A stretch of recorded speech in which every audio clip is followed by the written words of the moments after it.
দুই বোনের কাঁধে ভাইয়ের লাশ। জুলাইয়ের সেই হৃদয় নাড়ানো দুই বোন মিম মিতু সোমবার এসেছেন ট্রাইব্যুনালে। শেখ হাসিনা ও সাবেক স্বরাষ্ট্রমন্ত্রী আসাদুজ্জামান কামালের ফাঁসির আদেশে সন্তোষ জানান শহীদ ইসমাইল হোসেন রাব্বির বোন। কিছুটা সন্তুষ্ট হলো, পুরোপুরি সন্তুষ্ট নিয়ে বাড়িতে ফিরতে পারছি না। অ্যাটলিস্ট আমার ভাইটা তো আর বাড়িতে ফিরে আসতেছে না। 1.5 বছর ধরে তো আমার মা ডাক শুনতে না তার সন্তানের মুখ থেকে। সন্তান হত্যার রায় দেখতে এদিন ট্রাইব্যুনালে আসেন শহীদ আহনাফ, সাংবাদিক তাহির জামানের মা সহ অসংখ্য পরিবার। ফাঁসি রায়ে কিছুটা খুশি হলেও চৌধুরী আব্দুল্লাহ আল মামুনের মাত্র 5 বছরের সাজায় প্রতিবাদ জানান তারা। সে যা যা করেছে এবং যা কিছুতে সে নিজে ছিল তার আন্ডারে হয়েছে, সে পর্যবেক্ষণ করেছে, নিজে অর্ডার করেছে, নিজের হাতে করেছে।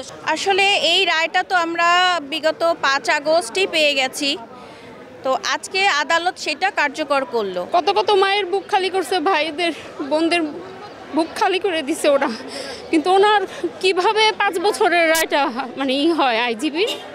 সরকারের প্রতি আহ্বান জানাচ্ছি যত দ্রুত সম্ভব তাদেরকে ফাঁসি কার্যকর করার জন্য।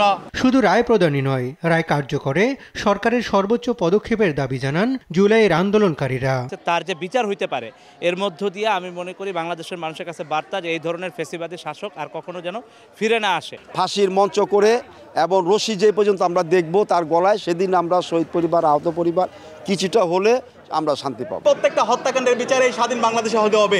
একই সাথে হাসিনাকে ভারত থেকে স্বাধীন বাংলাদেশে দ্রুত নিয়ে আসতে হবে। এদিন ট্রাইব্যুনালে আসেন জুলাই অভ্যুত্থানে নির্মমতার সাক্ষী 2 চিকিৎসকও। শেখ হাসিনার বিরুদ্ধে এমন রায়ে সন্তুষ্ট তারাও। একটি রায় হয়েছে, আমার ভাইরা ইনসাফ পেয়েছেন।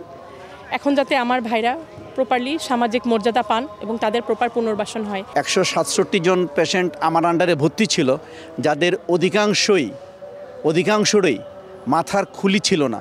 বুলেটের আঘাতে মাথার খুলিগুলো উড়ে গিয়েছে। গণহত্যার অভিযোগে সাবেক প্রধানমন্ত্রী শেখ হাসিনা এবং সাবেক স্বরাষ্ট্রমন্ত্রী আসাদুজ্জামান কামালের ফাঁসির আদেশ দিয়েছে আন্তর্জাতিক অপরাধ ট্রাইব্যুনাল 1। এর বাস্তবায়ন প্রক্রিয়া নিয়ে এখনও ধোঁয়াশা তৈরি হয়েছে। প্রথম প্রক্রিয়া ভারতের সাথে বন্দি বিনিময় চুক্তি এবং অন্যটি ইন্টারপোলের সহযোগিতায় দেশে ফিরিয়ে এনে এই 2 আসামির ফাঁসি কার্যকরের দাবি ভুক্তভোগী পরিবারগুলোর।